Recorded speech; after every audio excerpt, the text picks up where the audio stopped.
Македонците во Албанија се наоѓаат под засилена бугарска пропаганда, а македонската држава само немо наблюдува и не превзема никакви чекори. Ова беа главните тврдења кои се изнесоа на денешната научна трибина, насловена како Македонците во Албанија, искуства и предизвици, која се организираше во Прилеп.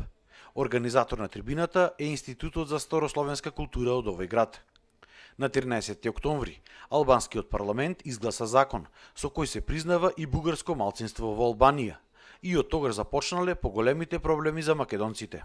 Македонците во Албанија во овој период се под засилена бугарска пропаганда. Пред месец дена албанскиот парламент го усвои закон за малцинствата, каде под притисок на Бугарија со закана со вето го вметна и бугарското малцинство.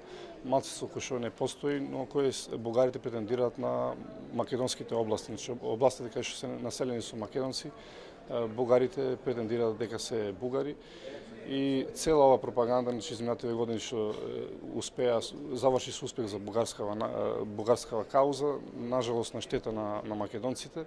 И македонците се оставени сами да се борат со бугарска пропаганда, значи немаме никаква помош, ниту реакција од македонските институции, што е нажалост. Ние апел праќаме до сите, значи македонски политичари, македонски институции да не го остават празен просторот кај македонците во Албанија, бидејќи тој простор ќе го пополни Бугарија. Значи работата е итна. Следен чекор на Бугарија, кога успеа веќе да вметнат во албанскиот парламент во законот бугарско малцинство, следен чекор ќе биде, значи, негирање и елиминација на македонско малцинство и постоење во областите Гора, Голобрдо и Преспа само на бугарско малцинство. Македонците во Албанија велат дека таму нема воопшто бугари, туку дел од населението имало бугарски пасоши поради економски интерес за одење на печалба во европските држави. Македонското малцинство има постојано, ќе постои и понатаму. Кај нас нема бугари во Преспа. Сите луѓето се македонски, во нив се движи чиста македонска крв. По некои лични интереси, бидејќи сега користи некој пасош да си води за подобар живот, тоа е моментално, го користи некој човек слаб од менталитетот. Порачуваме да ни дава поголема поддршка, бидејќи последните времена е паднат интересот за спрема на малцинството во Албанија. Сакаме да ме поддржи, бидејќи се чувствуваме вистина загрозени од овие одлуки.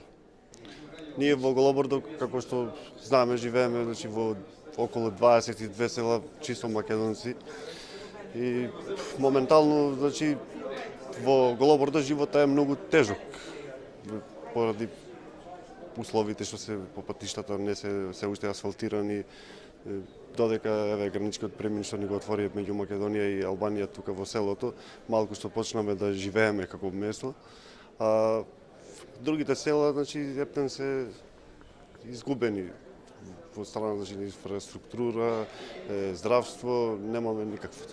И Република Македонија треба нас да ни помогне да не поддржи. Значи, тоа поради сега како што имаме и ова со бугариве, треба повеќе да се работи, значи да се помогнат македонците таму, за да не им се дозволи на бугарите да влијаат така врз луѓето.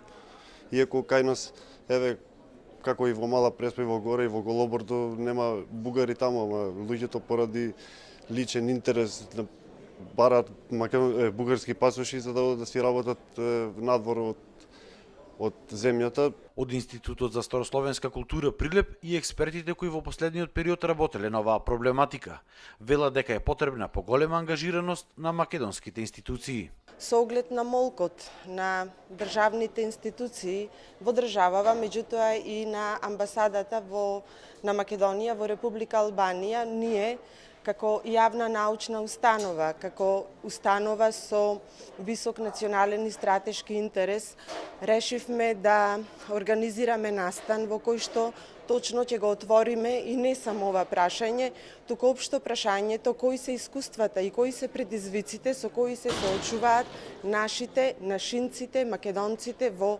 Албанија. И да упатиме јавен повик до надлежните институции, особено до нашето ресорно Министерство за образование и наука, да ни подадат рака, да финансираат научно-истражувачки проекти и да можеме да градиме млад кадар.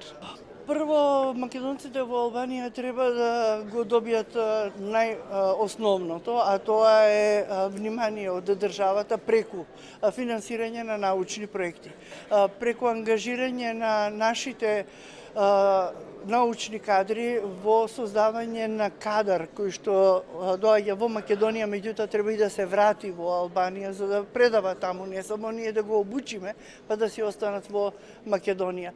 Од друга страна треба да се подигне електоратот кој што е во Тиранскиот универзитет на ниво на катедра за македонски јазик.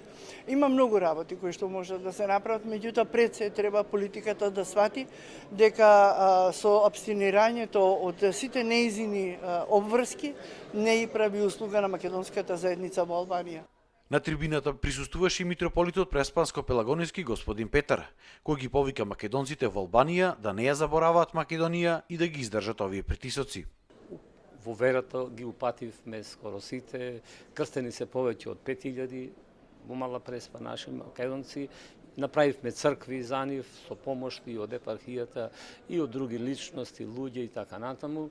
И исто така можеме да кажеме дека 13 деца од таму зедовме да ги школуваме во богословијата, завршија од нив еден добар дел се кај нас во Македонија и двајца има таму кои работат во Мала Преспа, едниот како свештеник, а другиот како вероучител во училиштата и можам да кажам дека никогаш таму во тој период никаде во Албанија каде што поминавме и во овој дел кај Дебарскиот крај, односно од другата страна кон градот Пишкупеја, Горно, Долно Крчиште, Арбеле, Стогово и другите места што ги посетивме, каде што имаше македонци, никој никогаш не се изјаснил дека е бугарин од нив. Пред присутните беше проектиран и документарниот филм Македонците во Албанија.